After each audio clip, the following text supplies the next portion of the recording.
Hello, I'm Morgan Haig and welcome to the first of a series of very short introductions to the various movements of modern art. Now today we're going to deal with probably the most famous of them all, Impressionism. Impressionism is probably the art movement that most readily comes to mind when one thinks of the isms. It's still one of the most popular styles of painting across the world, and it's the most readily identifiable. Today, Impressionist works are on the top of biscuit tins, they're on gift shop calendars, they're on jigsaw puzzles, but in the 1870s they were some of the most radical artists in Paris, and certainly the first coherent movement of what we come to call modern art. French art in the second half of the 19th century was a battleground. Throughout the 1860s, artists like Edward Manet had been trying to shock the establishment out of its complacency. They'd been exhibiting paintings with new subjects and new styles in the Salon, the official exhibition of the French state. These subjects were of everyday scenes of the city, of real people who were living in France at the time. They were painted in a kind of flickering, sketchy, quick style, the complete opposite of the approved official art of kind of neoclassical painting. All of the paintings that the French Academy approved of and celebrated at this time were grand history paintings on a huge scale, formal portraits, female nudes executed in a classical style, lots of Venuses lying around in kind of erotic postures, and it was all completed with this very kind of inhumane, steely, high finish of neoclassicism.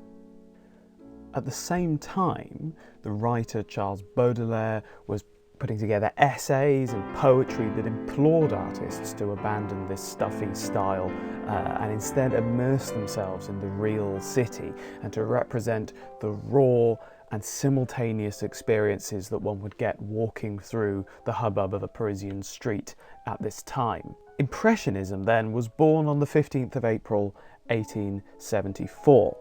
When an exhibition of independent artists opened at Nada's photography studio on the Boulevard du Capucine in Paris. Among the exhibitors were names that are now famous: Pierre-Auguste Renoir, Camille Pissarro, Paul Cézanne, Bert Morisot, Edgar Degas, and chiefly among them was Claude Monet. And it was his painting of his hometown that would give the movement its name. Impression Sunrise shows an early morning view across the docks of Honfleur in Normandy. It is a radical departure from the conventional art of the time. For a start, Monet painted outside, en plein air, as the French would say, sat on the quayside opposite his subject, not in a comfortable Parisian studio like his predecessors.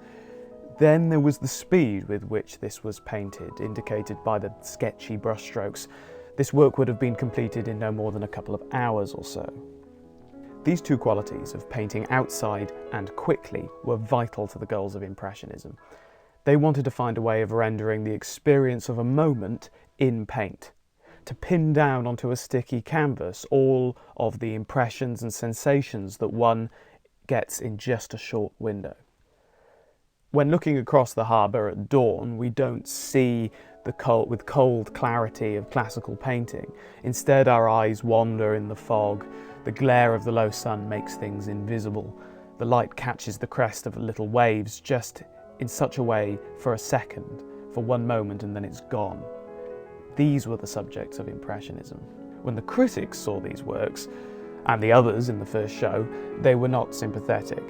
In fact, they were outraged. One critic, Louis Leroy, said, "We have seen an exhibition of these impressionists on the Boulevard du Capucine at Nada's. Monsieur Monet, a more uncompromising Monsieur Manet, Pissarro, Mademoiselle Morisot, etc., appear to have declared war on beauty." And he went on to say, "Wallpaper, in its earliest stages, is more finished than this." So from this outcry of critical response, the Impressionists got their name. They were termed Impressionists in the press, and they used it as their badge and blazon. After 1874, there would be 7 more Impressionist exhibitions, the last one being in 1886.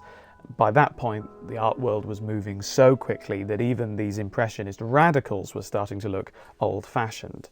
But in those 12 years, the growing group of artists changed the face of European art. Monet and Renoir, side by side, painted the middle classes of the city at leisure on the River Seine. They captured at once the society of the epoch and the natural charms of the river, light on water once again a favourite subject. But Morisot beautifully captured the fleeting moments of domesticity and motherhood from her personal position as a woman in a male-dominated society and a male-dominated art world. Her extraordinary felicity with the brush and sensitivity of gesture make her one of the great modern painters.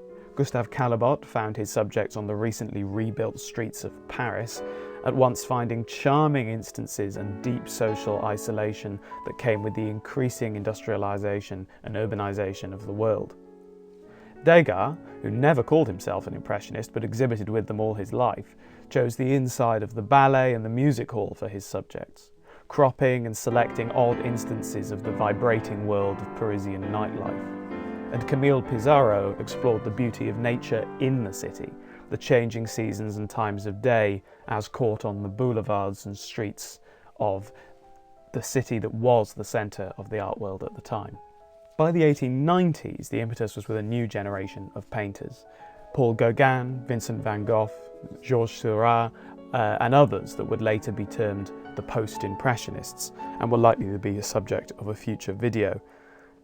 But Monet and others continued to develop the Impressionist style well into the 20th century, with Monet's famous images of the water lilies and the Japanese bridge from his own garden coming whilst the guns of the First World War boomed on the Western Front within earshot of Monet's water garden. These late works would take Impressionism almost to the point of complete abstraction. Sensation and experience become everything, and substance becomes liquid.